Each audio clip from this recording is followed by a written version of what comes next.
Welcome everybody to the 16th stream of DBB Live. Hope you've all had a great day so far. Ready to talk some Detroit basketball. I am Wes Davenport from Motor City Hoops and Detroit Bad Boys. I'm joined by the Aussie himself, uh, Jack Kelly from Detroit Bad Boys. Jack, how you feeling today? I'm good, Wes. Stream 16. That means we've been doing this Yeah. for close to 4 months now. I think if my math's correct, I could be wrong.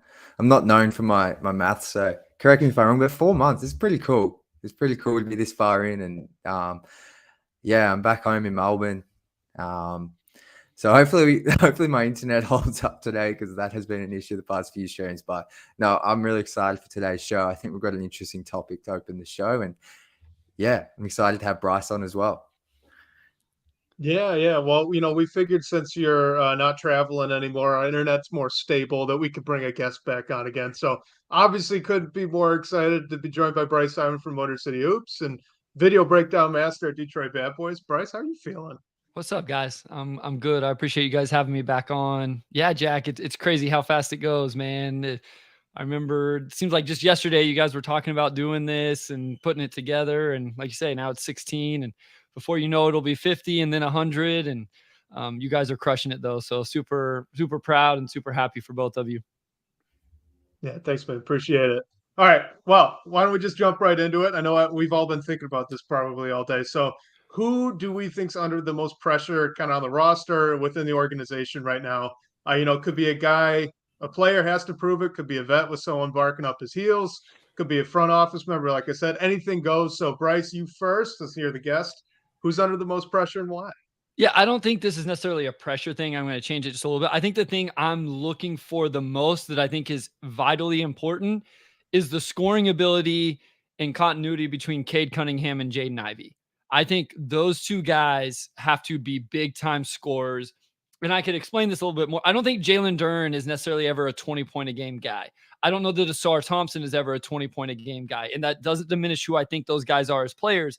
I just think since those are two other members of the core four, that puts a lot of pressure on Cade and Jaden to be big time scorers for this thing to work. And so if either of them aren't big time scorers, now you got to figure some things out and all of that. And so I'm not saying it's the end of the world, but I just wanted to start it off with that. I think that's one of the main things I'm going to watch this year, is how do those two play together, and can they average 40 points a game between the two of them this season? I think that's really what I'm going to be focused on.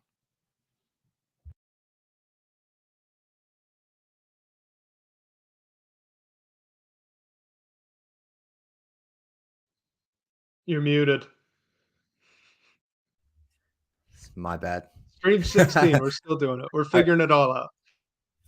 No, I really like what Bryce said, because I think I tend to agree with what he says, in the sense of the Pistons didn't get Victor Wembanyama in the past draft. So a lot of their scoring punch, and I guess their star power, it seems to be coming. It's going to come from either Cade Cunningham or Jaden Ivey. So that sort of leads me to my first guy, who I have Cade Cunningham under the most pressure to perform this season. And because I don't think we know. I think it's very fair to say we don't know if he's a number one guy. I think it's fair to say he feels like he's at least a number two guy, but we still don't really know that, because one thing with Cade is, if he has another injury-riddled season, those injury concerns become very real, because even in his first season, he had the ankle issue. Then I think he had the COVID, which, I mean, we don't really have to count that, but he missed, I think he only played 60 odd games maybe in his rookie season, 65. So it's not a bad number, but then to pretty much miss the whole of year two with the shin injury, I think we all think he's going to be fine, but that's a concern. And then he's also due for most likely a max contract extension at the end of this year. So if you're going to be paying max money to a rookie, or to Cade, I think we need to see, is he worth that? I think he's worth that. I think we all think he's worth that, but I think he really needs to show some improvement with his efficiency as a scorer, the 3-point shot. I don't think anyone has any doubts in his ability as a leader or the face of the franchise and all those intangibles, but I think there's some pressure on him to perform and show that he can be at least that number 2 guy or that number 1 guy who can really power this team to some winning basketball. So he would be my number 1 guy in terms of just performance for this season. So I'm going to throw out a different answer here, and it's only because I think when I'm thinking of pressure, my thought immediately went to like you might not be on the team next year, I guess, if you don't perform well.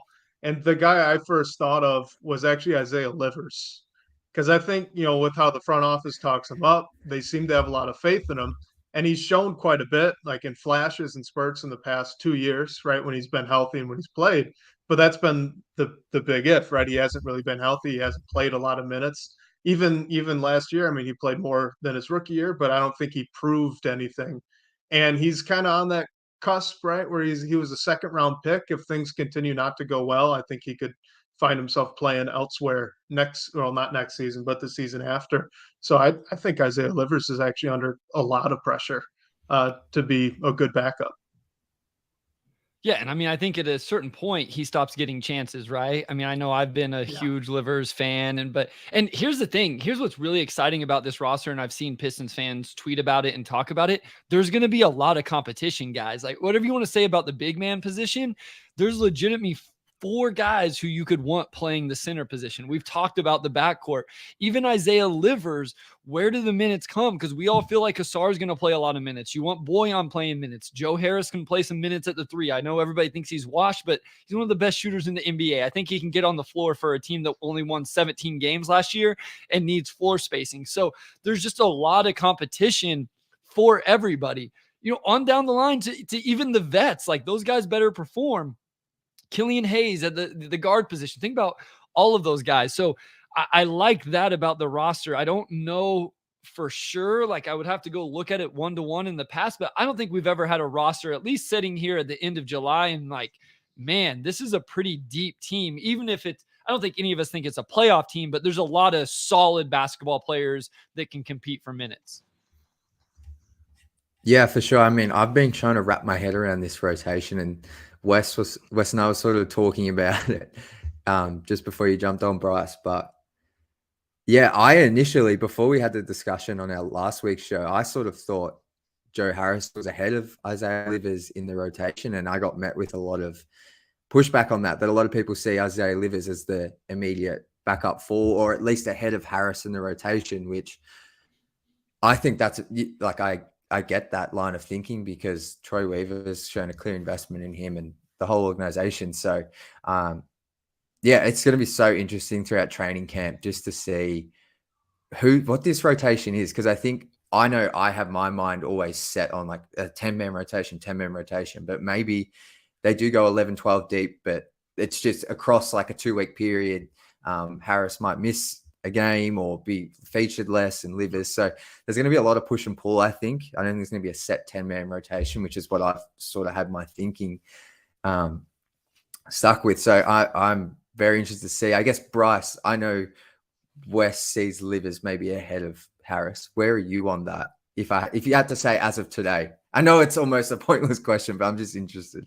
No, it's interesting because my thing is I used to be a proponent of Isaiah Livers to play the 4, and I think he can, but people will bring up the rebounding and some of those things. And so I think that's a real concern with him is, can he truly play the 4? And I think he's not even like, he's definitely the 3rd best 3, right? Boyan at the 3, Hasar at the 3. But if you're starting Boyan at the 4 and bringing Stu off the bench, then maybe Livers is the backup 3. So I think there's some potential there. I would prioritize him a little bit early in the season just to see what he can do after another injury last year, and he didn't shoot it as well as what you would want. I mean, Joe Harris is always going to be there, right, guys? You can always put him into the lineup and, space the floor with him. And there's other shooters on the floor as well. So you don't have to force it in terms of his ability to space the floor. I just think what's interesting with this team is, and why this question's so interesting, you outlined it, Jack. Cade hasn't proven it yet. We've seen Jaden Ivey and Jalen Duren for 1 year, right? But on a team that wasn't any good. And I don't even know if Jaden was playing the role that he's really going to be successful in. Obviously, Asar's a rookie. Wiseman has played barely more minutes than Duren. Bagley's been injured. Livers has been injured. even Stu, as many minutes as Stu has played, guys, it hasn't been in the role that I think we all think he has to be able to play to be successful moving forward, at least offensively. So there's just so many things that need to be shown and proven, and we need more data for to make some decisions on some of these guys. I think that's why I'm so excited about this year. And real quickly, why I was fine with the approach Troy Weaver took this offseason. Why go sign a player for big money when you don't even know for sure what you have right now with your own roster? Yeah, 100%. And I think, just kind of like how you guys laid it out there. This is probably the first time since Weaver, kind of sunk the ship, I guess, when he really went into the full tank, right? That you look up and down the roster, all the players, you can squint and you're like, yeah, that's probably an NBA player. I mean, in the past we've had, like Kevin Knox is borderline. They've been rostering guys that like maybe they should have been two ways instead. I mean, Saban Lee was getting minutes for a while. Like this roster is just much better than what it was 3 years ago. Even if it, like we said, it's probably not a playoff roster, but just the fact that you could look at it, it's like, yeah, there's probably two or three guys at each position that should be able to contribute at some level on any given night. And now they have to battle it out in camp. I think that's a huge win. Yeah, I mean, you could theoretically bring Monty Morris, Alec Burks, Joe Harris. You can be bringing these guys off the bench with and Boyan. Like that could be, I realize that lineup doesn't guard anybody, but that could be your second unit. Are you telling me those four guys couldn't win a lot of second unit battles during regular season games, even if they just outscore the other team's second unit? So I don't expect that's what we see, but I'm just saying that's veterans, that's shooting. And then the top end talent, hopefully, Jack, comes from the draft picks, right? Cade and Jaden and Jalen and Asar. No, for sure. And speaking of draft picks and the man that makes those selections, do we think there's any pressure on Troy Weaver this season? Because he got a contract extension halfway through last season. There wasn't terms specified. I don't think Wes and I tried to find some, but essentially his original deal was meant to run out after this season. He got an extension, so I'm going to presume it's at least a couple of seasons. Do we think with 3 seasons up his sleeve, say there's much pressure on him this season in terms of how the team performs, of course? I think there's pressure over the next 12 months, and it's not necessarily about wins and losses this season, although I do think you have to win some more games, right? But if it looks like Cade's a number 3 instead of a number 1, and Jaden's not that guy, and Asar is more Evan Turner than Andre Iguodala, and Jalen Duren is just a lob threat or something, like that all of a sudden can look bad. And then you go into the offseason, and we've been saying this for a while now. I know people are tired of the cap space getting pushed down the road. It can't keep getting put down the road because of what you said, Jack. You're going to have to start paying these rookies, hopefully paying these rookies because they're good enough. So I think decisions are going to be made that are either fireable or extendable, I guess, for a lack of a better term. And I think that is coming up over the next 12 months. And just real quick, I do think it's telling that Tom Gore signed what sounds like his guy over who Weaver's guy was. I think we all feel like, I don't have any, firsthand knowledge of this, that Kevin Ollie was Weaver's guy and Monty Williams was Gore's guy. I find that a little bit interesting. I don't have a problem with it. I find it interesting. Yeah, I wonder if Weaver's lost just a little bit of juice in terms of, hey, just go make whatever decision you want and we'll rock with you. Jack, you definitely had a response lining up. I saw it in your eyes. No, I agree. I think what Bryce said all makes a ton of sense. And I don't have any firsthand knowledge or anything, but the Monty Williams thing makes me wonder if that was something almost out of Troy's control, because I don't think it felt like that was attainable until Tom Gore's. Like this is not me disagreeing. This is just a potential other line of thinking. Like maybe Weaver didn't think it was, he didn't think Gores was going to open up the checkbook like that to dish out a record-setting deal. He didn't think Monty was really an option.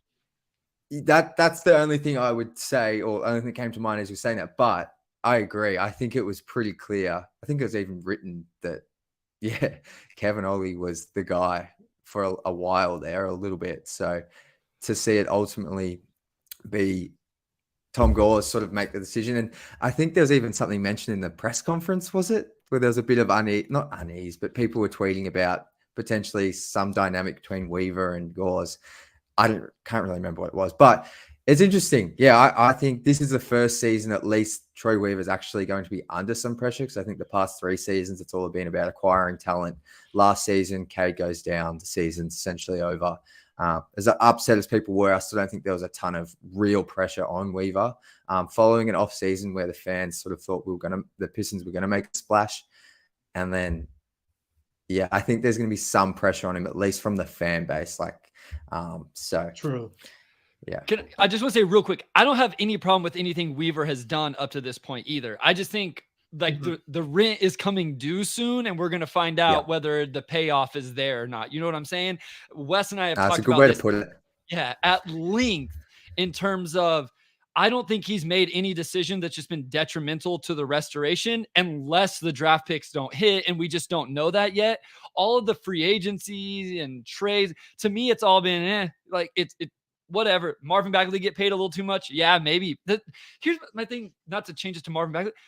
That's not going to end up mattering at all. I don't think even if he never plays another minute, I don't think that contract ends up mattering at all. And people can say, well, it's just bad process. And I believe in process. I get it. But at the end of the day, a lot of those decisions just haven't had major influence over where this thing goes. But the draft picks have to hit.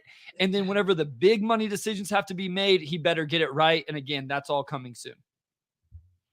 Yeah, 100%. And I mean, I think for Weaver this year specifically, I just think he has a hard floor where, like, if they don't have major injuries and they win like 22 games, like, okay, hands might be tied by the owner and he might have to move on.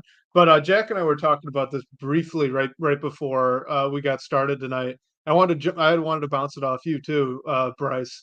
Do you think Monty Williams is almost like an anchor for Weaver at this point? I mean, it'd be kind of awkward to sign him to that big, long, high money deal, and then like 2 years later remove his GM and kind of reboot again.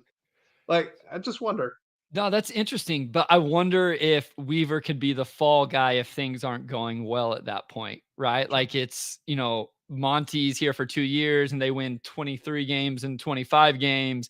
And then it's, well, Monty's a good coach. He's our guy, but things just didn't work out with Troy. We got to acquire the right talent, that type of stuff. And so you're right though. Like, this is another, I used to say this all the time when I first started doing the podcast, was I wish I could be a fly on the wall for these conversations. I just want to know, like, I just wish I could be in the room whenever they had the Monty Williams, Kevin Ollie conversation and how all of that stuff went down. It's none of our business, but man, I would be fascinated to know, because we saw Monty and Troy sitting together all summer league long.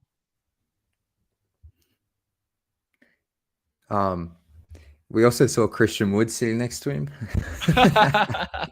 Yeah, that was funny. I was well, you were there too. I was like, yeah, I need to get a picture? I was like, I need to get a picture of this. I feel like this would do really well on Twitter right now. But it's like, I don't want to start some. Yeah, I don't want to start some BS, so I'll leave it alone. I just like, there's one other player I wanted to get your guys' opinion on in terms of the pressure gauge for next season. And I think this would be solely from the fan base, not from the coaching staff or internally. But Isaiah Stewart just signed a pretty divisive contract. So I think from a fan perspective, he's a guy that is going to be under some heat if the 3-point shot's not working out in the first 15 games, or if he's playing at the center and it's not working out. I think what's your guys' opinions on Isaiah Stewart and the pressure he could be under? Has a guy ever gone from fan favorite to fan hated quicker than Isaiah? I never thought, like, every year it's always somebody, right? There's some polarizing player. It was Sekou whenever I first started doing this, and then it was Killian, and then it was Dwayne Casey. I just never would have put my money on Isaiah Stewart. It's crazy. And I don't even think it's that people don't, like, I just think genuinely some people don't think he's a good NBA player. And again, I respect everybody's opinion. You know, like I try to be fair with that. And one thing I love about basketball is the three of us could watch the same exact play and come away with three different opinions. That's just sports. That's what it is. And so it's okay. It's just, I guess it's always surprising to me whenever I see people just so adamant that Isaiah Stewart essentially isn't good. And I'm just like, I think he is good. I think he can really defend. I think he's going to defend in playoff situations and be valuable there. And my thoughts on the contract was it's an overpay right now. I don't know how much his heart and soul really lifts this locker room. And I can't put money, a number on that. But if the shot comes around, then it's very fair value. And so again, like I said earlier, the contract was just kind of like, yeah, I told Wes, Troy Weaver special. It doesn't move me one way or the other. Yeah, for sure. I mean, the report came out that Isaiah Stewart was getting the most trade interest of anyone not named Cade Cunningham on the roster, and that's without his shot coming along yet. I mean, right? Apparently, other teams think he's a pretty decent NBA player, and we're willing to take a run on him as well. So, like, yeah, I don't know where the super negativity comes from, but if the shot doesn't come around and he's really just kind of your fourth big instead of your third, it's still not a crazy overpay. It's just an overpay by like one or two by the time it'll be over. I don't know. We've gone in depth on the Stewart. No, I agree. Before. I agree. I just want to shout out Camille because he's the best. I know he's always in the Pistons Pulse live shows, and I appreciate him. And I agree with him. If he doesn't improve his 3-point shot and fix the fouling, I'll be on that train. And you don't have to apologize to me, but I appreciate that. But I would say he has improved his 3-point shot. But I get what you're saying. Like it needs, if he's going to be playing the 4, it needs to be at a higher rate. So, I just wanted to shout out Camille because he's always in the comments, always supporting our stuff. So I really appreciate it. Camille's the best. Yeah. People are like, were tweeting at me, well, nobody respects him. Nobody respects him. Nobody respects him. He only did it for a year. Like it was his first year. His first 2 years, he barely averaged a 3 a game or whatever. I was impressed that he, jumped to 4.5, 5 attempts a game. He's going to have to improve, or he's going to have to prove it for an extended period of time before people really respect it. So listen, maybe he doesn't. Like maybe he just flat out is a 33% 3-point shooter and it ends up being crushing for floor spacing and they get it wrong. Maybe they do. I just don't think it was a thing where it was like, oh my gosh, this is something we should be up in arms about. That's kind of what surprised me. Just the amount of fans who were legitimately pissed that he got that money. And it was like, yeah, it was more than I would have wanted to give him, but it also has a team option on the end. And it's barely above the non-taxpayer mid-level exception moving forward. I just, it was crazy to me. Real quick, before we jump in with the chat questions, I got to ask this because it involves Stewart and then also Isaiah Livers, who we were talking about earlier. So we think Isaiah Livers is definitely going to play, right? And we kind of presume that Joe Harris is probably going to have a role. So do you think in training camp and in preseason, Isaiah Livers, his primary competition is actually Wiseman and Bagley? Because if Stewart's going to play, in terms of those guys being able to play the 4, well, in terms of if Livers beats out both of those guys, he can shift Stewart up to the 5 and kind of run those combo forwards with himself and Harris. If we assume that Harris is probably playing along with Stewart, that is. I don't think he can beat up Joe Harris. I'll be totally honest. That makes me nervous. So you're saying then your 5s are just Duren and Stu, and Bagley and Wiseman are both out of the rotation, essentially? Yeah, pretty much.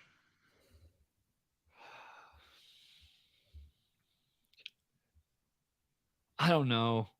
I feel like James Wiseman's going to get. I feel like James Wiseman's going to get to play a lot. My gut says the same. I feel like, which makes Marvin Bagley really interesting to me. Are they going to try to play him at the 4? I know some people think he's a 4, and I think he can play it a little bit, but I still think he's more of a 5. But man, I think they're going to go all in on James Wiseman minutes, at least to start the year. I'm fascinated to see that.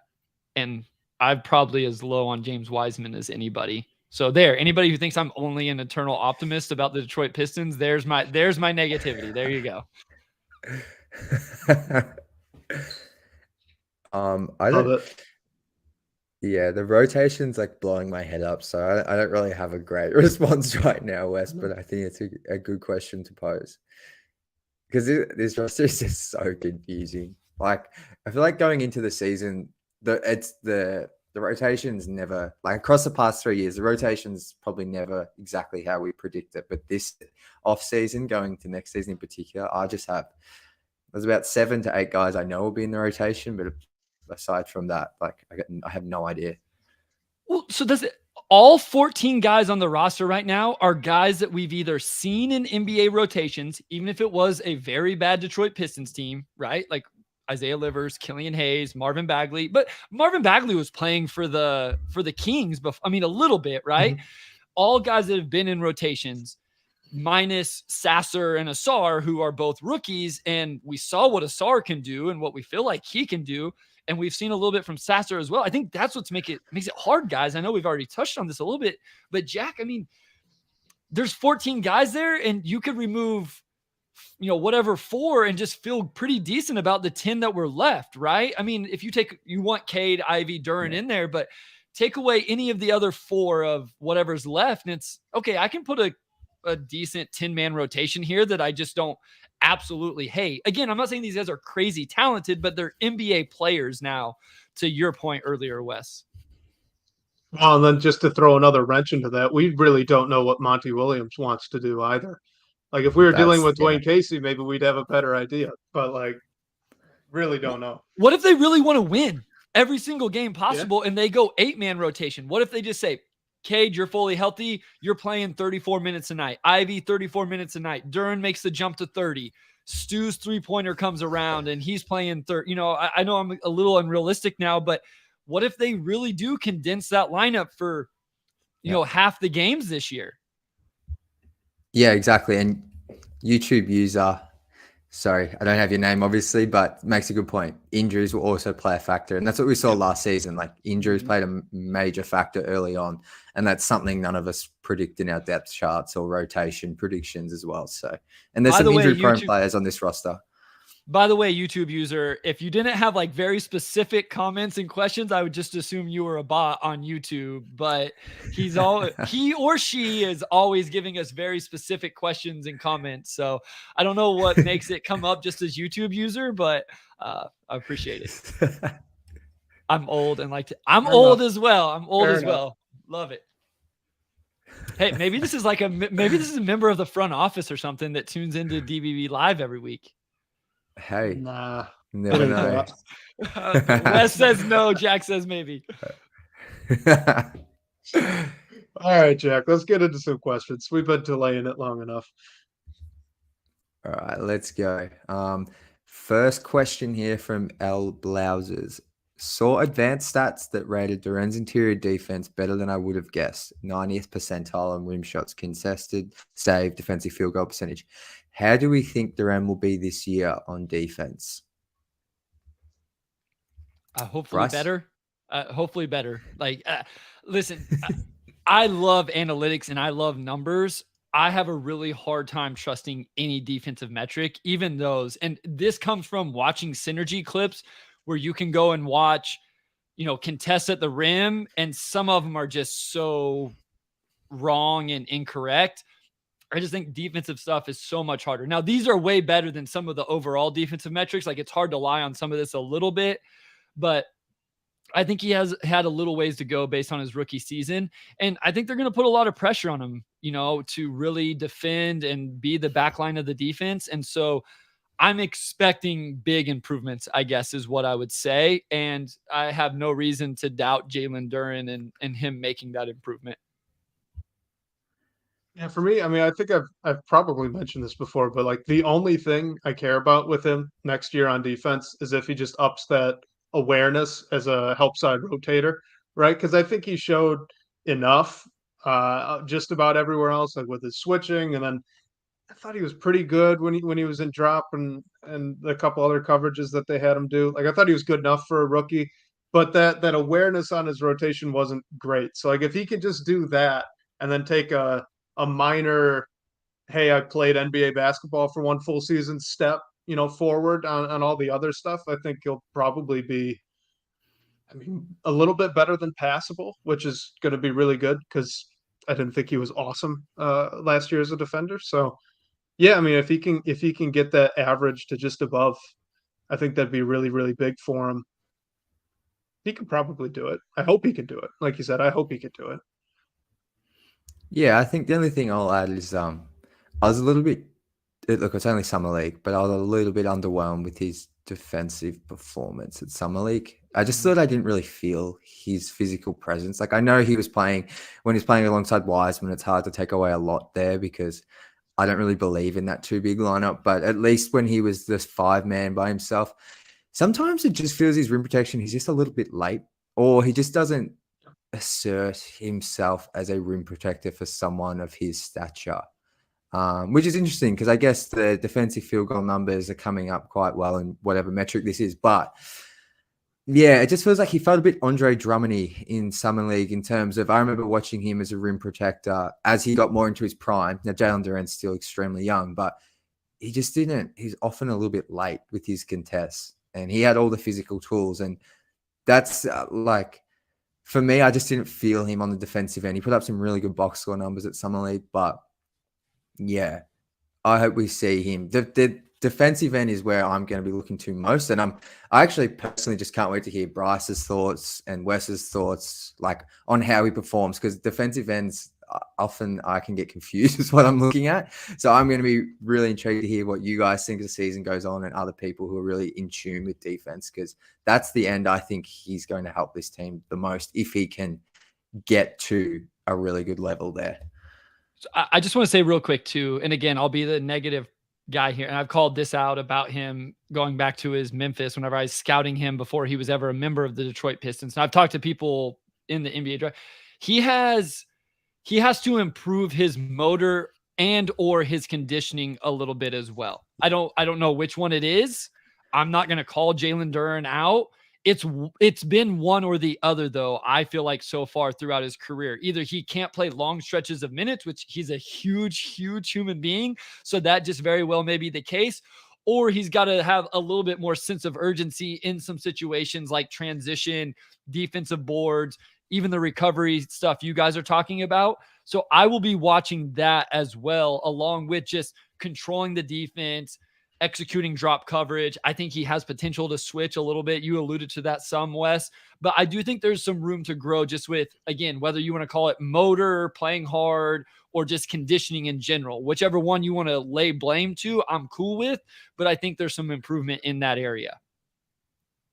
Yeah, this might be one of those where I think I'm trying to remember who we've said this about before in the past couple of years since drafting Isaiah Stewart. But if you could just put his brain in Duren's body, you'd really have a good defender.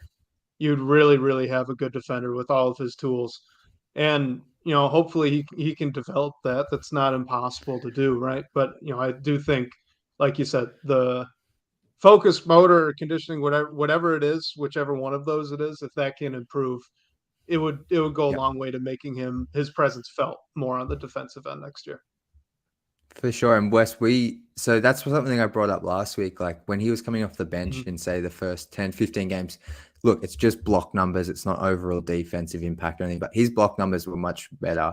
And that was because he was playing less minutes. And you alluded to last week, sort of what Bryce just said. His conditioning seemed to really come into focus once he was a starter, playing around 30 minutes. So, and a couple of people here mentioning in the comments, like maybe potentially he was trying to cut down the foul trouble as a starter. And that obviously makes you less inclined to maybe contest aggressively on the defensive end. So, yeah, I think the conditioning is a really good point as well, because I'm actually sick of saying how young he is. because I'm tired of it. But, yeah, it is sort of, we say it for a reason, a valid reason. I feel like he's so young coming into this league. You mean you don't want us to continually talk about how he's younger than Asar, Jack? Yeah, I just I just feel like it gives him, and I think he said it in one of the post games doesn't we like were it. at. Like, yeah, like I feel like it's almost like gives him a little out at times. Like, yes, he's young, but he's still played a year of college. He's still played a year of NBA basketball. So I don't So know. can I say this real quick? I don't know how I've got on this I'm tangent. gonna get Sorry. no, it's good. I'm gonna get aggregated for this. I can't wait. People say Killian Hayes is only 22 years old or whatever he is, whatever he just turned. Isaiah Stewart is barely any older than Killian Hayes. So if we're gonna give Killian Hayes, hey, he's only this old and he can still get better, then why aren't we saying the same thing about Isaiah Stewart? Just want to say that real quick. All right. The other thing is the Pistons do have a new defensive coordinator, however you want to say it. And so that will be interesting as well. Just, I haven't done a deep dive on what Dan Burke historically is known for playing, where he's been obviously one of the biggest names there is as far as assistant coaches in defense. So that will be interesting as well, just in terms of improvement, style, scheme, those type of things. I'm really interested to see. Question, Bryce, did you see him at all at Summer League? Because I don't think he was at Monty's press conference either. I was just curious. I saw some of the other assistants. Okay, so I will admit, like, if you put up a picture of any human being right now and told me it was him, I wouldn't be able to tell you whether it was right or wrong. So I know what Steven Silas looks like. I know what Jarrett Jack looks like. Who's the post coach? There's Mark Bryant. Mark Bryant. I saw him walk because he is a swole. He's a huge guy. He's a huge. Some of the guys in the front office and the organization, I recognize those people.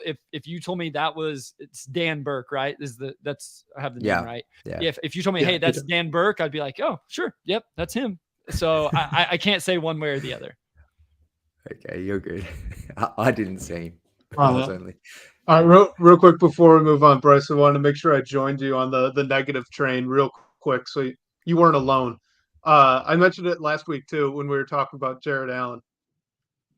Improving as a shot blocker is difficult and not all that common, even for how young he is. So I'm just going to drop that and move on.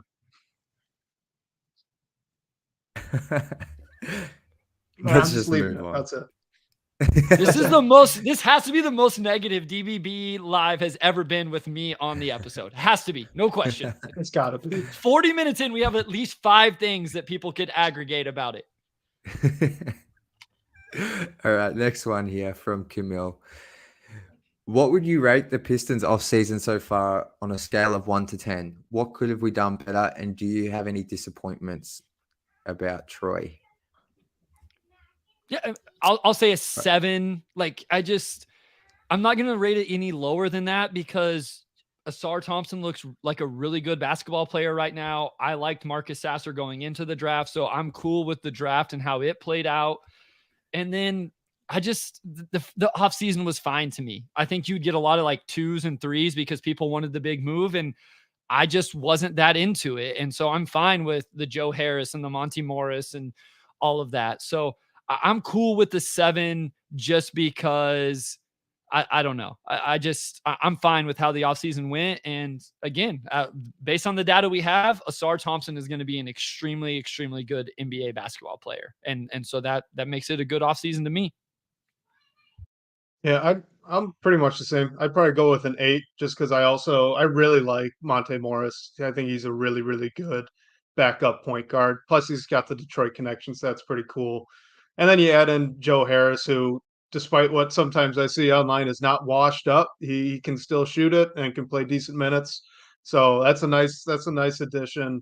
So yeah, I think I'd go with an 8. I don't have any disappointments about what Weaver did, other than being unlucky in the draft lottery and moving all the way down to 5. If he could have somehow changed that, it would have been better. So I will say I'm a little bit hesitant to put a number on it because I still think there's a trade coming, and there's still actually, was it confirmed? Is it Xavier what's Simpson? His name? Simpson, Michigan guy. Simpson. Exhibit 10. Exhibit 10. He's just an Exhibit 10. Yeah, because I saw Chris Haynes tweet something. Okay, so it's just an Exhibit 10. There was a bunch of confusion around that. Apparently, he put out a tweet and then deleted the tweet, and then the tweet came out again. My guess is, just from some experience I have, my guess is his agent wanted it worded a very specific way to make it sound as good as possible. And then like, which you understand, right? That's what agents do. That's what they're supposed to do for their guys. So that's why when you see contracts reported, it's always the biggest amount, including the incentives, and then the details come out later. So my guess is his agent was like, hey, word it this way for us to, make it sound a little better. Yeah. Okay, that makes sense. So That's clarify Damian that. Lillard's agent. You're not going positive then. All right, move on. So I still think the offseason hasn't concluded yet. So I think there's a trade coming, or at least there's a roster spot open there. But I would say, yes, 6 to 8, like in that range, because ultimately, like, I don't think Troy Weaver, like, I think there was reported interest in Cam Johnson. Didn't happen. I don't think Pistons fans would be overly happy with the number the Pistons would have had to pay to get Cam Johnson with his injury history. And then, as Wes said, and like, I think this team has 4 really good veterans on it now, and that provides some stability. And I think none of those names are going to excite fans. None of those names are going to have the most amazing highlight reels that are going to go viral on Twitter and get the hype up, but they're going to help win games. And I think once we get 25, 30 games into the season, I have some confidence going to this season that there's going to be a lot of excitement around this team because they're going to be competitive and they're going to be winning games, and it'll be a result of some of those veterans being added. So, yeah, it's not the offseason where they drafted Cade Cunningham or had the opportunity to draft Scoot Henderson. But I think it's been a really solid offseason. You haven't jeopardized your future, and I think it's on track. I mean, hell, I'm going to just say an 8. They got Monty Williams. Like, we were talking Kevin Ollie there for a little bit. Good point. So we're just thinking about players, but when you look at like this organization top down, I think to see Tom Gores, that staff as a whole, that staff as a whole, exactly. Dan Burke, Really Mark good. Bryant, Jarrett Jack. And Like, guys, Steven Silas could be a really good assistant coach. There's a lot of really, really good assistant coaches that sucked as head coaches. So just because he quote unquote failed in Houston doesn't mean he won't be an asset in Detroit as an assistant. Exactly. So you look at that coaching stuff, like I think that's all part of the offseason, and there's a trade to come. So I think it's been a really good offseason. You can't put a coaching mixtape together. Like those things don't pop on social media and generate hype and give people narratives as much to sort of say my team's going to go crazy this season. But I think there's been some really, really good moves, and I don't have any disappointments so far. Like you alluded to, Bryce, the Marvin Bagley contract, but I don't know. Like, I'm not too worried unless Marvin Bagley's taking minutes from Jalen Duren, like, or Isaiah Stewart or whatever. Like, I'm not too phased. The other thing I want to say is, one, I fully believe most of the free agency decisions are made way before the moratorium. Like, I completely believe in tampering and all of that stuff is happening. And so I believe Troy Weaver knew what free agents he could get when that time came, which ones he couldn't, how much it was going to cost. And we have no idea. Like, everybody, look what Grant Williams signed for. Maybe Grant Williams had no interest in coming to Detroit. Or maybe Cam Johnson legit just said, I don't want to go to Detroit no matter what. That's a real thing of players not wanting to go play for certain teams. Even like the Bruce Brown thing. Well, why not do that? I would have loved to give Bruce Brown that contract. You think Bruce Brown wants to come play for 17-win Detroit Pistons? Like, probably not. The other thing I want to say, a few years ago, this team had no cap flexibility. They do now. They had no star power on the roster. They at least have guys who we think might be stars. And then 2 summers ago, I think it was, there's no shooting, there's no athleticism. Think about what Troy Weaver has added since then.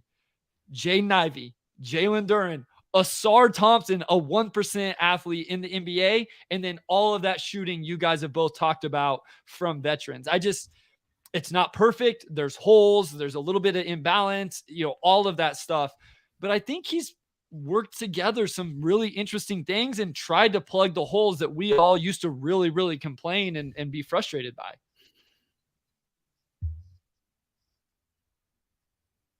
I have something to add. I just wasn't sure if Wes was lining up something there, but I mean, Bryce, sorry, I'm lining up for the next question. No, you're good. Bryce alluded to it on this week's research. Yeah, no, Bryce alluded to it on this week's Pistons Pulse. Like, that for that 2020 draft, like, look, none of those guys have panned out to be stars, but in order to get these top 5 talents, you unfortunately have to lose. Like, so, like, this is just how it's. I mean, this is the path Troy's had to sort of take. I feel like with the roster inherited, I don't want to go over all the asset stuff, but I get the frustration. I get it's been 15 long years without a playoff win, but yeah, I think he's done a reasonable job. And yes, they didn't make the splash this off season or this summer, but this is the first time I actually feel like this team can win some games this season and actually be somewhat competitive. Like, I feel confident if they can stay relatively healthy, like this team wins 28 to 30 games, which some fans might not like, but I think that's a pretty good step forward. This point has been made. Like, think about what he had to start with. And I'm not saying he couldn't have got it. If it doesn't go right, I'm not saying he couldn't have got it done. That's not what I'm saying. I'm not going to give him a pass. He has to get it done. He's had the draft picks. He's had the number 1 pick, the number 5, all of that stuff. But he didn't get what Utah got to start their rebuild. He doesn't have Scoot Henderson and Shaden Sharp to start the rebuild like what Portland's going to have this year. You know, like, he didn't have those things that a lot of rebuilds. So my point is the fact it's taken a little bit longer. He took a whole year just to get the cap right, you know, and then your number 1 pick does miss a whole season. And so I think what's bothered a lot of fans is how long it's taken. That hasn't bothered me as much under the circumstances. It's just now, again, like I said earlier, now rent's coming due, and hopefully he has the money to pay it because it's time. Yeah. I mean, I think part of it is just you're lucky to have the fresh perspective too, right? You don't have the baggage of no playoff win since like 2008, I think it is, right? Yeah. So with the fresh eyes, I mean, it's definitely, I agree with you. I'm not worried about how long it's taken either. I can understand some of the more, like, you know, not into the nitty-gritty of all the roster moves, not watching summer league fans that are just like, I haven't watched competitive playoff basketball in nearly 15 years. Well, I don't know, Jack, you've been around. Like, you're right. I forget that sometimes, that I haven't lived through the ups and downs of this. And I've told both of you, I think as a Chiefs fan in football, I'm completely irrational. I am so irrational. I could not do a Kansas City Chiefs podcast or content creation because I would be the worst. And so I should have more sympathy and empathy for these lifelong Pistons fans, because I lived through some really, really bad days of Kansas City Chiefs football, and I'm still like, I'll throw the remote, like, stupid stuff for a 36-year-old adult. It's ridiculous. It's ridiculous. No, I hope I don't sound like I'm dismissing fans. Like, although I've sat through all these bleak years and never actually seen any Pistons success, and I don't even want to talk about how much money I've spent on League Pass. It's just like, yeah, I think they're still on track though. Like, I feel like I get the frustration, like, especially if you're just a casual fan. Like, I know Bryce isn't per se a Pistons fan, but you know, you make content, like, we're a lot more in tune. Like, if you just want to watch this for pure entertainment, I get it sucks. So I'm not dismissing those viewpoints either. And I'll say real quick, like, we could be sitting here 12 months from now and saying this team's in a bad place, right? I mean, seriously, if Cade's not that dude, or you said it earlier, Jack, what if Cade gets hurt again and all of a sudden he does carry the injury prone? Like, there's also a path that I think we have to admit to, of this thing isn't going to work. I think we all have to be fair about that as well. It's while I think all three of us believe in it based off the data we have right now, in 82 games, the data could very much be saying something completely different. And that, guys, that will be a very dark place for Pistons fans. Yeah, that would be really bad. We should move on. But awful. I agree. I will say, so wait, we got to end that on a positive note, so we don't do two separate questions that are super negative at the end before moving on. So obviously, I think, Jack, you started on with Andre Drummond, right? So you were like just after all of the playoff success. So you're in the same boat here then too. With you saw the Reggie Jackson playoffs, you saw the Blake Griffin playoffs. This roster, at least the potential of it, long term, is a whole lot more exciting than what those were. So we've got at Yeah. least that. Like the upside of it, it could all go to shit, but the upside of it at least looks a lot better. So we've got that. Definitely. And this team, like since last thing I promise, like this team is having someone like Cade Cunningham on the roster and even Jaden Ivey, like this team, I've never, just as a pure fan, never had that. I was always jealous of teams that had that true guy that seems like a star and a leader. They've never had that since I've been a fan. Reggie Jackson, Andre Drummond weren't that. As much as I wanted to believe it, they just weren't that. So blank for a year. That's my loss. I don't think I've ever admitted this live, but like I couldn't have told you. I couldn't have told you 3 people on the Pistons whenever I started. I didn't start Motor City Hoops, but when I joined Motor City Hoops, like when I say I wasn't a fan, I wasn't a fan, and I wasn't even a huge fan of the NBA. This was December 2020. All I know is whenever I came on board and started researching the Detroit Pistons and the roster and getting to know things, Sekou and Killian were the saviors. Like those were the names everybody wanted to talk about. So that's where we were at in December of 2020. For sure. And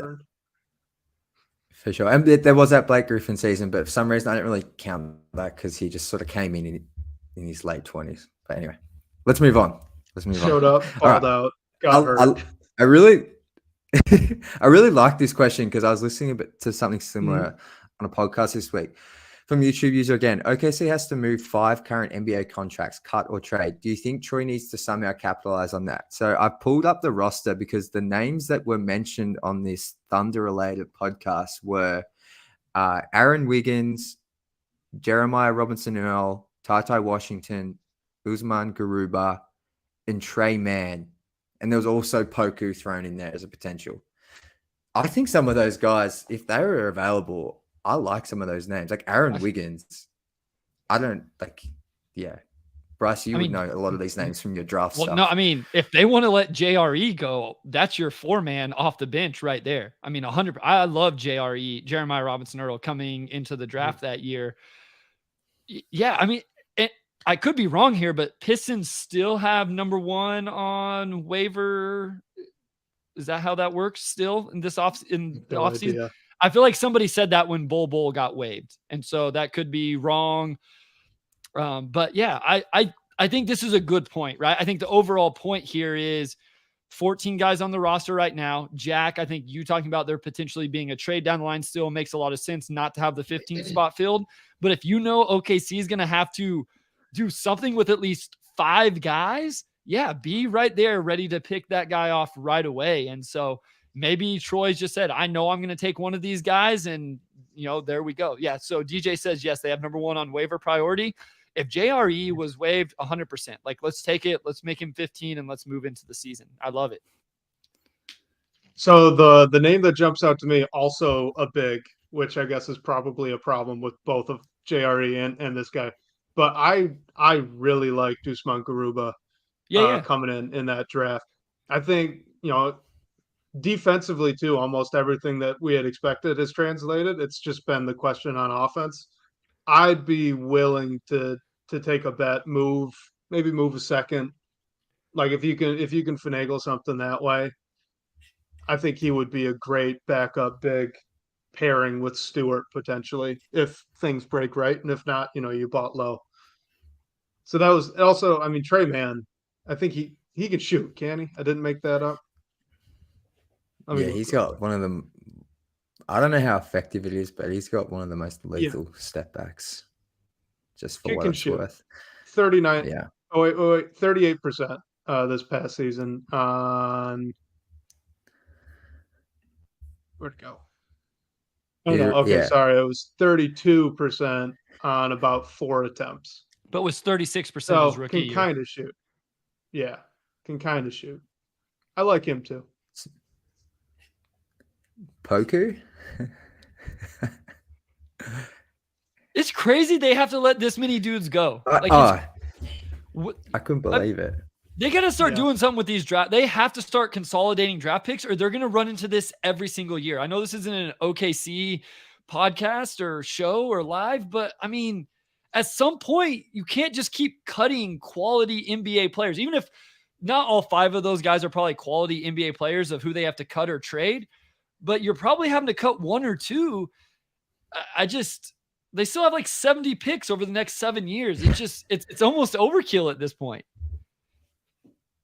It's crazy. I couldn't believe some of the names they were listing on this podcast. I mean, like you said, Bryce, like in all likelihood, these guys probably don't turn into anything, but they're only in their first, second, entering maybe their third season. So I'm not even sure you would call them a reclamation project if the Pistons pick them up off waivers. Like there's still plenty of potential there. And I think the name for me is Aaron Wiggins. He's listed as a shooting guard on Spot Track, but I feel like he's more of a wing defensive guy.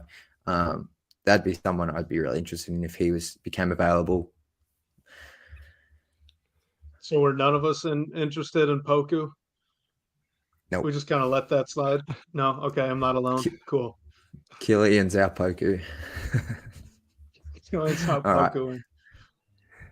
All right, next question here. DJ, what kind of role do you see for Joe Harris? I think we sort of alluded this, but yeah, I guess, Bryce, what do you say? Yeah, I don't know that he makes the 10-man. I'd be fine if he was in the 10-man, but I think he's a guy that if he's your 11th guy, 12th guy, something like that. I mean, I'm going to say, like, it's what I always said about Hami. Obviously, completely, entirely different players, but I think if you have a guy in your 11th spot who can come in and space the floor the way Joe Harris can, then that's a pretty good 11th guy to have. And usually if you have a 10-man, one of those guys is going to be out. And if Harris can play the 2 or the 3, and some of these guys are versatile enough to move around, then, okay, who's out? All right, Joe Harris will move in there. We'll move a couple guys around, and he ends up playing, quite a few games. I DM'd every Brooklyn Nets person and podcast and content creator I could find on Twitter to respond to me. And the ones that did said he is not washed. He is still a good player. No, he can't really defend, but we know that he can still score. He can still shoot it. And it was like, again, it's the regular season. I still think he can be valuable. Yeah. Is he going to help a playoff team in the playoffs? Probably not. Can he help the Detroit Pistons, who need floor spacing and only won 17 games last year? I think he can. And so I think there's a role, and, we all want spacing for Cade and Ivy, and he can do that. Yeah. I mean, I think the only thing that would stop me from saying definitively that Joe Harris is going to play is if they definitely view Bojan and Asar as only being able to play the 3. Like, if they don't think that those two can play together, then I think that's obviously going to push out Joe Harris. But if they do think that those two can play together, it's funny that you bring up Hami, because I think it's the same argument I was making last year before the season started with the Hami versus Livers debate. You've got one guy that's very much a proven NBA player that can do some things well at an NBA level off the bench. You know it. Everyone in the league knows it. Like, he's good. He's set. And then you've got a guy who really hasn't proven anything and is going to have to come into training camp and beat him out. And I'm just not going to bet on that until, it starts showing up in the preseason. So as of right now, I think like day one, Joe Harris is going to be your backup 3. That's just, I think he's probably too good off the gates. And then hopefully he gets pushed out. Yeah, I think he's at least playing like every other day, bare minimum. Like I still think he's a part of the rotation, not every night, but I think he will feature in certain games. And I think I still have him in my 10-man rotation, but I guess we'll see as we get closer to the season. Moving on, we've got another one from Camille. Bagley and Wiseman maybe can play together from the bench, but I don't want to see that. So that's more of a statement. Second statement I agree with. Seconded. Yeah. Thumbs up, Camille. 100%. I don't have anything to add. We saw it last year, and it wasn't great. So no need to revisit. All right, Camille again. I want to hear your thoughts, but I think I'm very confident about Cade, Ivy, Asar, Duren's core defensive side. Offensive side is a big question. I don't have as many questions offensively. I think I'm a little overly positive in that I think Cade's going to be able to shoot threes. I think Ivy's going to be able to shoot open, catch and shoot threes and space the floor in that way enough that people close out. Then he can attack those closeouts. And I said on this past week's episode of the Pistons Pulse, I think you can have 2 non-shooters on the floor. especially when it's Asar and Duren, who are both really good ball movers and just keep the flow of the offense going and are supremely athletic where they can play finish, dunker spot, catch lobs, offensive rebounds. So I think that group is okay offensively as long as whoever the fifth guy is, that guy has to be able to shoot and probably shoot at a pretty high level. But as long as you have that, I think you're okay. Yeah, I was leaning the same way. That's why I was kind of laughing. Like I have more questions, I think, at this point about that group's defense. I was gonna say the same, Wes. I was gonna say the same. I only believe I think I believe in Asar defensively more than anybody, right? Are you agree? Yeah, 100%. I think so. Agree. I think I do too. 100%. Yeah, I mean, I think Asar is the one guy out of that group that you drafted for defense, right?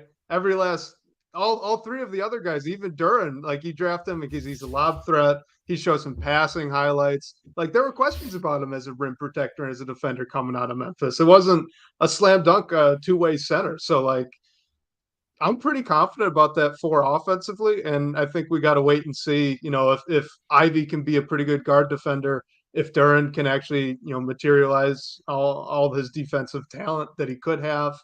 Like if those things come around, then yeah, great. But that's where my questions would be. Yeah, I don't have a lot to add. I think I'm probably a bit more skeptical on the defensive side as well. And I see what Camille's saying. Like I see the potential in that defensive core. Like I can see how that's exciting, and all those guys have great measurables and pretty good athleticism, if not like close to elite, some of them. So I see the potential, but from what we've seen on court with Cade, Ivy, Duren, I think they've got a lot to prove. Cade will have some really nice flashes as an on-ball and off-ball defender. Like some really nice flashes, but then he'll also have some moments where he's just lost. And then Jaden Ivy really struggled defensively last season. Even in summer league, he showed a little bit on ball. He was a bit disruptive with steals and whatnot, but I still think he's got a lot to work on that end, and he knows that. He's spoken about that being a point of emphasis, and we've spoken about Jalen Duren. So, yeah, I think there's plenty to prove as a defensive unit with those four. All right, moving on. Next question. What assets do we have to give up to get Grant or Siakam? I'm assuming, would this be Jeremy Grant, even though he just signed a new deal? So, yeah, Jeremy would have to be what is it, 6 months or whatever? Not 6 months. 6 months? Like in December sometime. Yeah, December or January, whenever those hit. Yeah. I still think it comes to draft picks, right? At least with Portland. Portland would only want draft picks. I don't think, unless you're willing to give up one of the core four young guys, I don't think they would have a ton of interest in any of the vets. Toronto could a little bit more, but if they're trading Siakam, they're probably going a little bit-ish rebuild. And that's, the draft pick thing just gets interesting with the protections to the Knicks. So it's always hard to put these together for a really, really good player for Detroit. Yeah, I agree. I mean, I don't think, off the top of my head, I don't think that there's a way to do it without giving up one of that core group of four guys. Like, I feel like Toronto could be pretty interested in Duren. If you do Duren and, a pick, maybe, you can add some salary to that, and that might be enough. But, I mean, I don't know if I'd really want to do that at this point. So, yeah, I don't really think it's feasible. We need to have an episode with Kyle Metz where everyone just submits fake trades and he figures them out on the spot. But in terms of assets, I would say they have a couple of expiring deals in. I think Joe Harris is an expiring at $20 million. Boyan's essentially an expiring because he has so little guaranteed. All those vets are, all four of them. Burks, Monty. So I guess all of them. In terms of assets, strictly speaking, like those expiring contracts are all double figures, I believe. So Alec Burks as well. So that's an asset that just makes the money work. And then I think you're at least giving up one of those core four plus. And this pick stuff blows up my head. So, but so I don't know if I think they can trade maybe this year's. Oh, sorry, Bryce. Go. No, I just said they can give up 2029. That one is okay. Yeah. The Stepien, so the pick is protected through 2027. And so due to the Stepien rule, they couldn't trade 2028, which means they could trade 2029. So you could give up 2029 and do some pick swaps, or we've talked about this on the Pulse also. You could go to the Knicks and say, hey, we just want to settle this right now. Let's remove the protections. It's going to you in 2024, let's say. And then you could offer 26, 28, and 30 if you wanted to. So there's ways to put the picks together if they really wanted to. Yeah. I just don't. Do you think Siakam's a really good player? I think I'm struggling because I just don't really see this scenario playing out. Like I see it a very, very, very low chance of that playing out.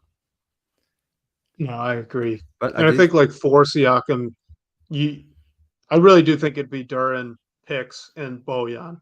And like, I don't know. I would rather not at this point. I don't think that's worth doing as much as I really like Pascal Siakam as a player. Yeah. Yes, I don't fully believe they're actually going to trade him. Like, that's just a side note. I could see Portland keeping Jeremy Grant too. Like, I'm not sure those guys are all actually up for grabs at the moment, as much as people might think. How old is Jeremy? I feel like his value's a little better in like a year or two whenever that contract's a little bit older, but then maybe he's too old to make it valuable. So maybe that's wrong. But my guess is he's like 29. He's been around for a 29. while. He's part of the guess. he was like really young on that process. So Siakam actually. Yeah. All right. Both 29. So yeah, maybe not. That's not going to age great. Maybe. All right. Next question here from DJ. What did the Pistons do with Killian Hayes? What do you think we could get for Hayes in a trade? A second round pick, maybe at best. You don't think he could get a second for Killian Hayes? Well, you have to I don't trade even think something. you get a second for Killian Hayes.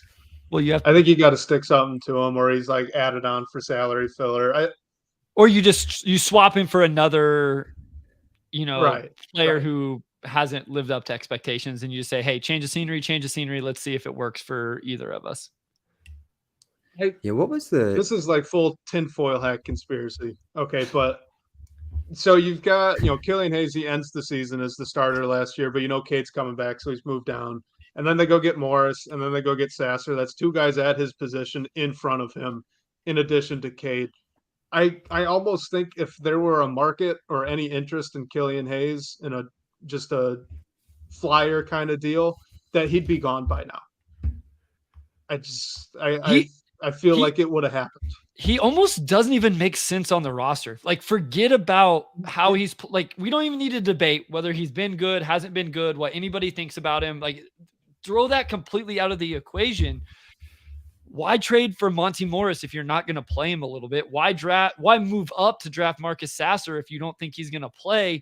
And we know Cade and Ivy are already going to play a ton of minutes. He's not beating out Burks if you think he's a 2. And you already know Hayes was on the roster. So if you thought he could give you minutes, why acquire those guys at those positions? It doesn't seem like I don't want to say they don't want him on the roster. That sounds so like blunt, but it just doesn't seem like it.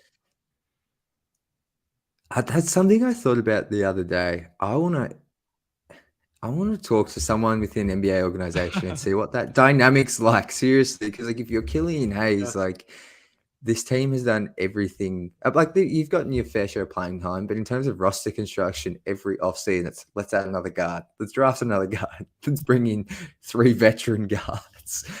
How does he like talk to Troy Weaver? Like, like we've seen Troy. I've seen Troy put his arm around him. Like I'm just fascinated by the dynamic because the Cade and Ivy stuff is understandable. Yeah. The Cade and Ivy stuff is understandable just because like you have the number 1 pick and Cade was he wasn't consensus number 1, but by a lot of people he was number 1. Ivy, but it's like even whenever you have those two, well, Killian can be your third guard, right? And then to your point though, Jack, now this offseason they go out and acquire 2 guys to make him not the third guard on the roster. And you know, for a guy who I believe struggles with confidence in general, it can't be helpful to, you know, see your organization doing this. So, yeah, I mean, he's I find it literally the fascinating. sixth guard. He's the sixth guard on this roster as of right now. So I guess good for him that he's not getting paid enough to be cut. Like he's not a nothing deal, but he's not a big enough Yeah. deal where like, so he's just in that sweet spot. All right. I don't think he could get We anything move for on. Killian Hayes. Yeah, this has been I really think negative. I know this is the only, like, I don't think this trade happens, but I think if Killian's moved, it would be alongside like Boyan, and he's Yes. like he's the flyer prospect that, you know, he's making $7 million or something like that. You get a bit of salary. I guess he's expiring after this year.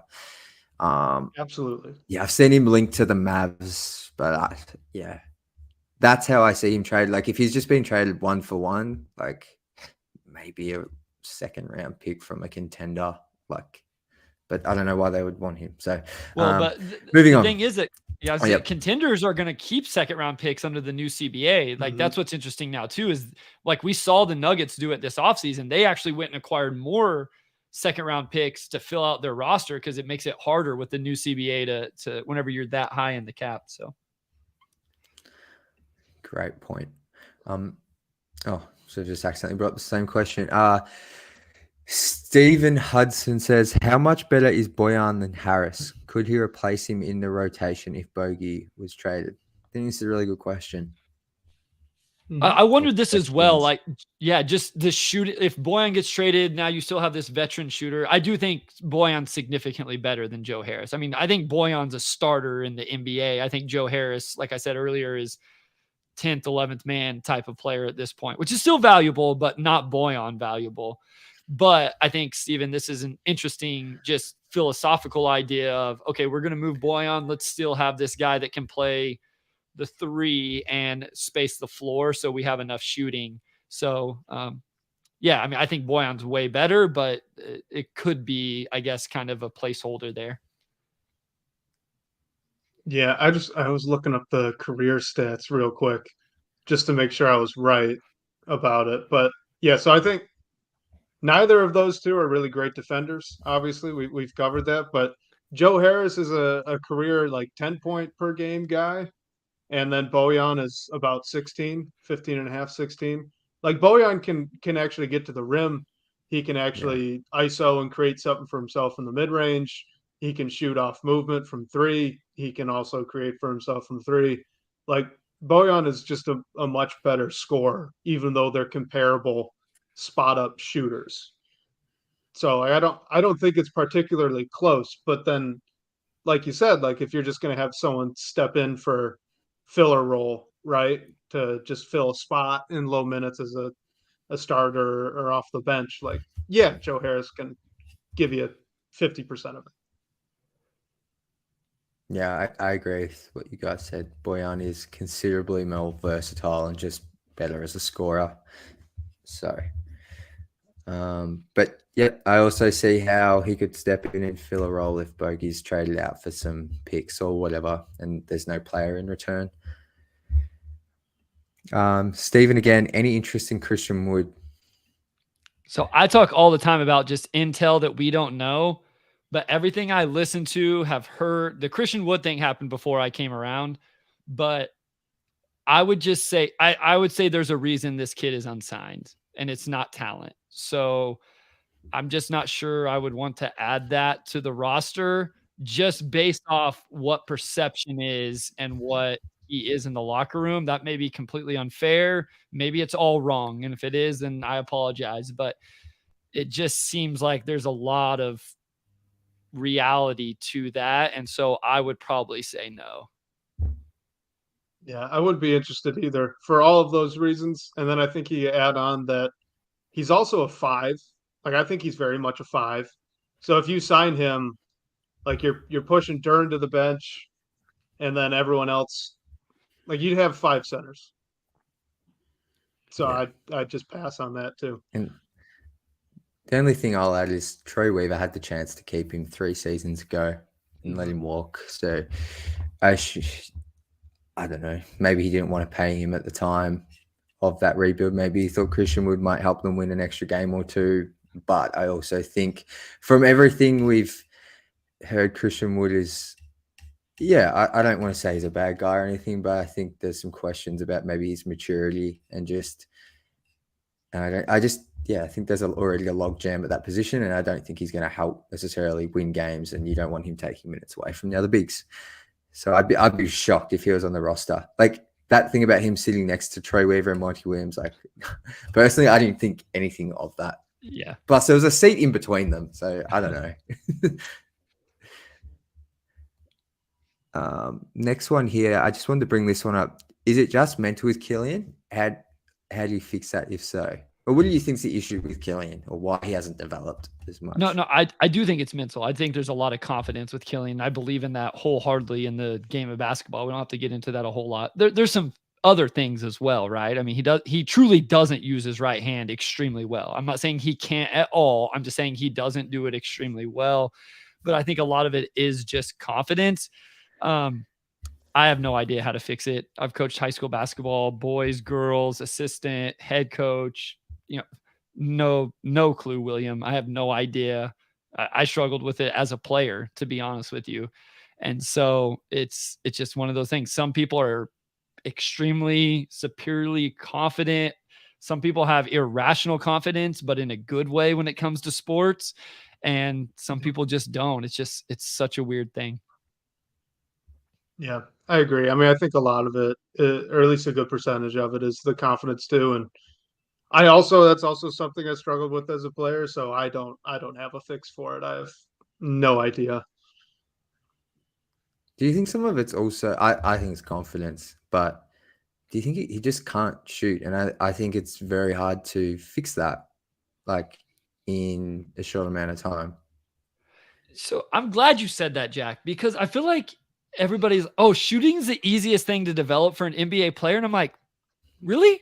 Is it really? Because how many guys do we see washed out of the league because they legitimately can't shoot or get worse at shooting when they get to the NBA? So I'm not saying adding feel is easy or athleticism or awareness, or I don't think any of it's easy, but I kind of started to push back on, stop telling me that it's so easy for guys. This is their only job now, so they're going to get better at shooting. I don't know that I buy that. We've seen some guys improve, but Hami hasn't gotten any better as a shooter. Killian hasn't gotten any better as a shooter. I just don't think it's that easy as sometimes people make it out to see, this guy can't shoot. Well, he'll get better once he gets to the NBA. And I'm just like, it's not that easy. So yeah, I don't know. I'm not mechanical, Jack, with the shooting stuff. And so maybe there's something fundamentally flawed with that as well. Like I don't take the time to break it down that in depth. I think we just focused. Oh yeah. Go ahead. I just think lots of people, and like I'm guilty of it, like we focus on the guys that turn out, like Lonzo Ball. And there's like the stuff with the Spurs, like with the shooting coach, I think it's Fred Vincent. Like I think we can get caught up with the ones that work. But as you mentioned, Bryce, there's a lot of guys who are probably out of the league because they just can't. Like it's not an easy thing to develop. And you must doing draft content and all the draft stuff you do, like if a player's missing a jumper, like I don't know. I feel like if you're not as in tune with it, like I might have used to just been like, once he adds the 3-ball, and like with Giannis, like I remember, like he's developed into an amazing player and he doesn't need a jumper, but early on it was like when he gets that 3-point shot, and it just never happened. And I would say he's probably the hardest worker in the NBA, and it just doesn't happen. So I don't know. Players develop legitimately. The three of us could all start at the same starting point and go to the gym and work out the same amount of time with the same amount of effort, the same amount of focus, and we would develop at different rates in terms of our jump shot just based off genetics, mentality, confidence, all of it. It's just the way things are. I've watched kids not put in any work throughout a summer and get better, and I've watched kids put in tireless work and not improve that much. And it's just, I don't know how to explain it. It's just the way it is. And so maybe Killian's just a guy that puts in the work, but it just really hasn't come together. Like it just hasn't connected for whatever reason. Yeah, Wes, I do you have agree anything with to all add? of it. I don't have anything of substance to add. No. I was just going to bring up all the video footage we have of Andre Drummond's work in the gym for his 3-point shot, and that's obviously not worked either. Literally, shooting in game is another beast. Yeah, that's All something we right. didn't bring up either, but it is so different shooting in game. Yep. All right. Why does everyone seem to think so poorly of John Collins' game? It seemed like he would have fit perfectly in Detroit, and Utah got him for peanuts. Did we miss out? Yeah, I mean, this would have been an interesting one, right? I don't know if this speaks to how much they believe in Isaiah Stewart, and like we don't want to put someone there that would take away his minutes and development. But I mean, for what that trade was, it like you said, I think getting him for peanuts is correct way of saying it. Maybe they were scared of the contract. I don't know. I haven't watched enough Hawks games to know exactly how good, how bad. Was he used right? Was he used wrong? But it does seem like he was a good player that is still relatively young. So yeah, it's interesting that he was traded for essentially nothing. So I feel like it almost has to be the contract and defense, because like that's the thing you always hear with him. He can shoot it, he can score really well, but he is not a good defender at all. And I remember that back from when he was at Wake Forest too. Like he was not a great defender despite having the occasional highlight block. I think he also might have a bit of the alligator arms thing going on, if I'm Yeah, remembering he right. does. So maybe the measurables aren't perfect, but he is getting paid a good amount of money. If I were to bet, I would say that they probably just didn't want to commit that much to a one-way four when they didn't really know what else they had. Yeah, I honestly don't have anything to add. I think the 3-point shot has fell off last season as well, so maybe that's a concern. Like, how real is the jump? Wes, he has shown like some solid season shooting the ball, but I think that really fell off as well last year. So, yeah. And like to be clear, I really like John Collins. I really wanted the Pistons to draft him instead of Luke Kennard. Like that was my guy that year, and he's been scoring the ball really well for Atlanta. But I didn't think the fit was going to be there. All right, DJ. Any chance Harmy gets the last open roster spot? I would love that. Me too. I was gonna say. I don't know how likely it is, but I'd love it. Well, because he's still obviously just a free agent. Yep. So, which is a little surprising to me. Honestly. Yeah. Earlier, I compared Joe Harris to him as an 11th man. It's like, damn, maybe Hami is an 11th man since he's still on the open market. So maybe he's not any good. See, this feeds into this feeds into this behind the scenes stuff. Like, do you think there's maybe like Troy's like I've always thought maybe Troy's trying to get in on the Lillard trade, or potentially like the Harden trade, or any other trade that could be brewing behind the scenes we don't know about.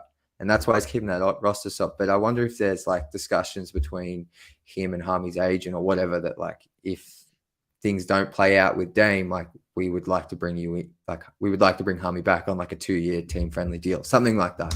I don't know. I initially was going to say no chance, but then after thinking about it a little bit, like he is still just available. And he has the OKC connection with Troy. So, yeah. I thought Hami found a really nice role last year. He stopped shooting threes altogether. He was like this small ball 4-man almost that just uses athleticism. I think his defense can be a little overrated at times because I feel like he's more of a playmaker than a solid defender. But I'll say this. Guys like Hami help you win regular season games because of the energy they play with. I don't think he ever contributes to winning in the playoffs, but I think Hami can truly contribute to winning in the regular season, and there's value in that.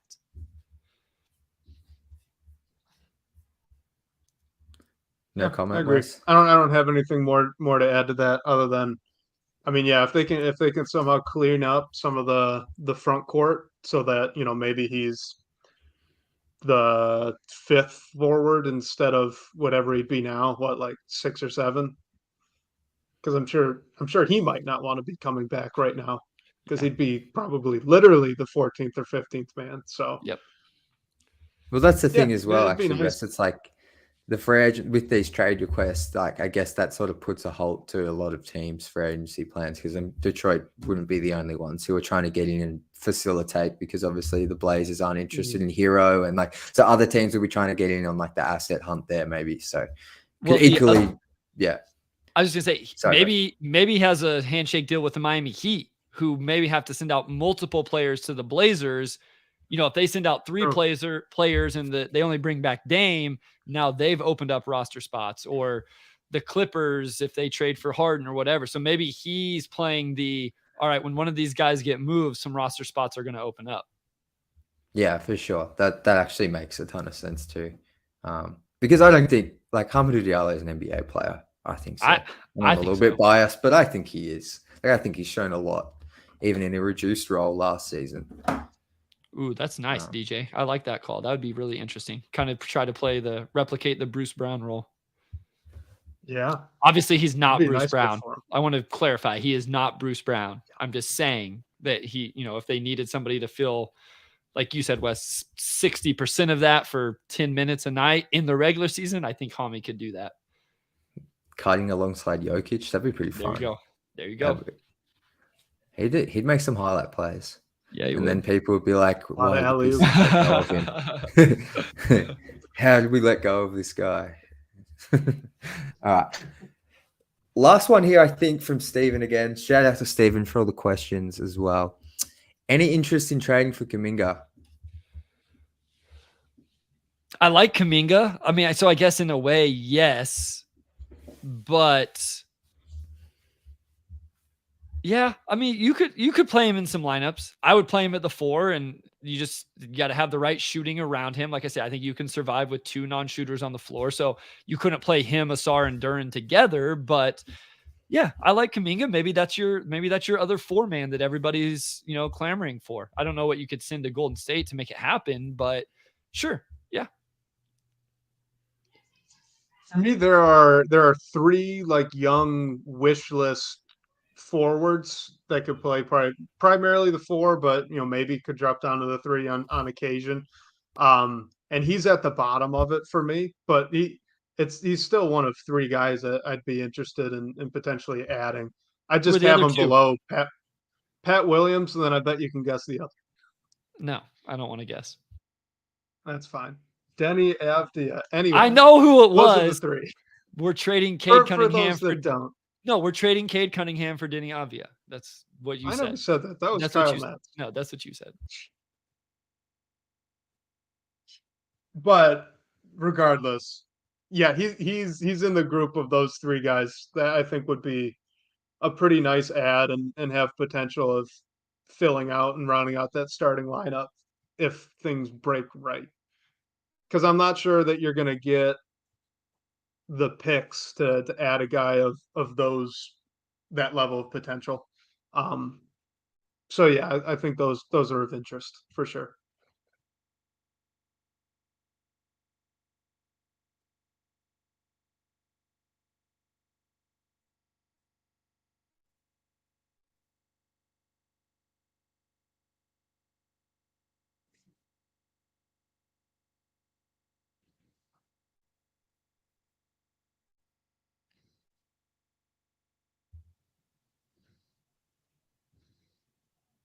I'm not hearing Jack. Are you, Wes? No, I'm not. I was really confused there. Sorry, can you hear me now? Yeah. Yes. Okay. Oh, I accidentally hit mute on my mic, but it didn't say it. Anyway, I was saying about to leave and then come back because it looked like Bryce was reacting. So I was like, this is just me. My bad. No, all I said was I have interest in Kuminga. I'm just not sure the Pistons have enough to pry him from the Warriors because I think the Warriors would value him extremely highly internally, even though he hasn't shown necessarily a lot. Like, I feel like they would only move him for some win now type of package, which I don't think Boyan's enough, and I wouldn't be willing to part with any of the young core. Oh, man. So Steven said Kuminga shot 37% from 3 on over 2 attempts last year. So, like, I mean, some decent there from 3. So,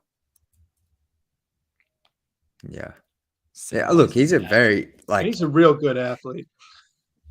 yeah. And I feel like in that draft cycle, like he was for a lot of it, he was in that top 4. I feel like, and I He know was as a the big G League riser. season, I know as like the G League season played out, like he obviously fell down a little bit, but there's real talent there. So, yeah. Oh, here we go. We got an Andre Drummond question. Maybe I just saw this pop in. Did you guys see the video of the one-on-one drills with Bagley Drummond in the Piston shorts? Scotty Bricks. Yeah, I think Brady Fred posted some couple of clips, which we've seen Andre Drummond with some Pistons a little bit of late, which I think is pretty funny. So don't think anything of it, but yeah. We have to talk about Denny Avdia on the Pistons Pulse this week just for Wes. Yeah, Kyle got the Have you got- question. I've got it loaded up. I've got it might be near the top of the outline. I was in it today. Let's get it. Things around. Let's get it out of the It's way. the open. Yeah, there was a trade I wanted to Push put on, the but narrative. you guys are gonna talk about it on the Pistons Pulse, so I'll wait till then to hear. No. Let's go. Let's do it. Yeah, It was just a Tobias. I love the trade Kyle put together, the Tobias Harris deal. Yeah. I'm not going to go. It Mhm. was a massive. It was a 4-teamer, but basically, from memory, the Pistons send out Bagley and Boyan and get back Tobias Harris's $40 million expiring. Yeah, I know you're going to talk about it on the podcast. But what are your brief thoughts? So me and Amari have texted about this a lot, and he kind of talked me into it just a little bit. Just Tobias kind of balances the roster a little bit, right? And it's expiring for expiring. So, I'm cool. It makes sense to me. I don't hate it at all. I'd have to think about it a little bit more to know if I guess it also depends. Are you going to keep Boyan beyond this year? Wes, you and I have talked about that a little bit. Does he make sense to actually keep around under a new contract? I assume you're not going to pay Tobias Harris, but just to kind of balance the roster, I don't think it's a bad idea at all. So I understand why Tobias is a name that continually comes up. Yeah, I don't hate it either. I mean, Tobias can shoot it, and he's definitely more of a 4 than Boyan is, right? I mean, he can at least rebound it fairly well. Even though, I mean, he's not a great defender either. Yeah, I mean, I don't hate it. $40 million expiring is pretty solid, even if you're just going to keep that all the way through the year and let it walk. That's also fairly valuable at the deadline.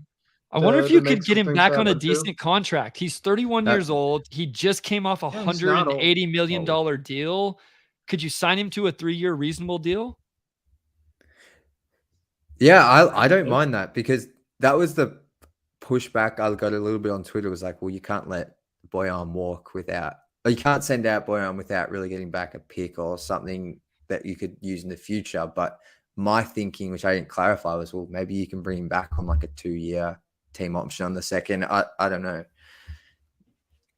Well, I think he's probably do what they did with Boyan, right? They traded for him, and then they gave him like a fake 2-year extension. It was really only one with a way out after that. I mean, I could definitely see that. I just wonder, as a 31-year-old, he's probably not going to just hit huge on a long-term deal on the open market. So could Detroit actually give him something that he liked? And obviously there's two sides of this. Is he willing to play for Detroit with the young core? But, maybe he gets here, this team, Cade, Ivy, these guys show out, and he's like the perfect 4-man to play along with them. And so, the counter is, why not just do it with Boyan though, right? Because Boyan's a pretty good fit with it as well. So I can see that counter.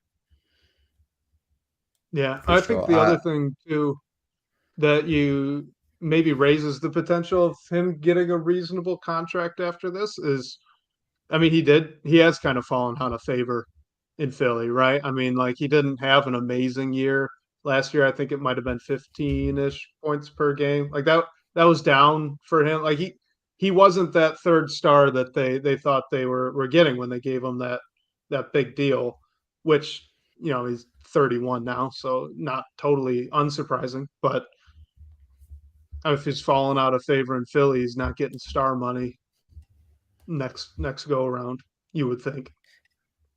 Yeah, and it's worth mentioning, like, the larger part of this trade, it was a part of, like, Kyle mentioned it here. It was a part of like a James Harden trade. So you'd presume Philly are looking to like remold their roster around Joel Embiid. So just to clarify that as well. So that's what's hard with a lot of these things, right? Is why would they trade Tobias? Well, maybe if they trade Harden and they're not getting Dame in some sort of 3-team deal there, maybe getting off Harden's money, getting off Harris's money. I guess they're going to anyway in the offseason. But, it's just there is that side of it to look at of what does it open up for them? And that's another thing to think about. Just because they're getting off Harris's money, does it get them below the tax in the offseason? Those type of things. So they're, DJ, everybody brings up a good point, I guess is what I'm saying is, and it's hard for us. We cover the Pistons, right? So we know the ins and outs of what it makes sense for us.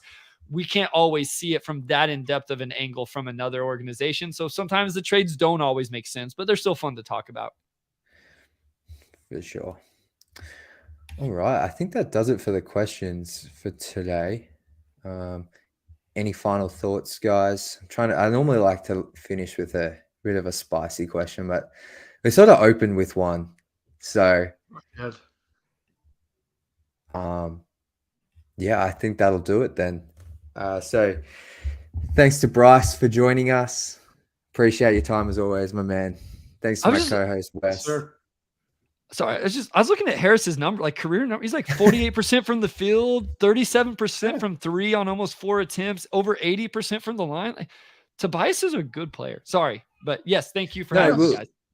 You've got me. Sorry, you got me. Like his numbers were down last season, but like he averaged like 15, I think 6 and like 2.5 assists. Like I think he fits in pretty well. Anyway, enough Tobias Harris. Well, his numbers are down from the highs that they were before. Yeah. Right. Anyway, of course. So, I'm a bit rattled now, but more trade requests coming on this week's Pistons Pulse episode. I believe Sunday mornings is when you guys live record, which we'll go Sunday evening this week. Sunday afternoon, Sunday evening. And real quick, Jack, we're doing Sheet or morning for you. Sheet or Sham this week on the Pistons Pulse. So Wes will be on there. It'll be the first live Sheet or Sham where you guys can play along with us, and we have a little surprise to integrate you guys into the game. So just want to shout that out. Can I spoil it? No. Can I spoil the spread? Oh, come on. It was my idea. Okay, yeah, you're right. You can do whatever you want. Yes. So we're gonna have, it's like phone a friend. So we're gonna do that, but with the chat. So Bryce and Omari, they're gonna get one time each during the whole game. If they can't think of an answer, they're gonna go ahead and go look at the comments, ask you guys what you think your answer is, and then we got to see if I can trick all three of you. Love it. So, look, everyone here probably already tunes in, but make sure you tune into the Pistons Pulse Sunday evening. Thanks again to Bryce. Thanks again to my co-host, Wes. And special thanks to Sean Corp, the managing editor of Detroit Bad Boys, for supporting the show. And shout out to everyone that tuned in with the great questions, talking points. And join us next Thursday from 8 p.m. We can't wait to talk more Pistons hoops.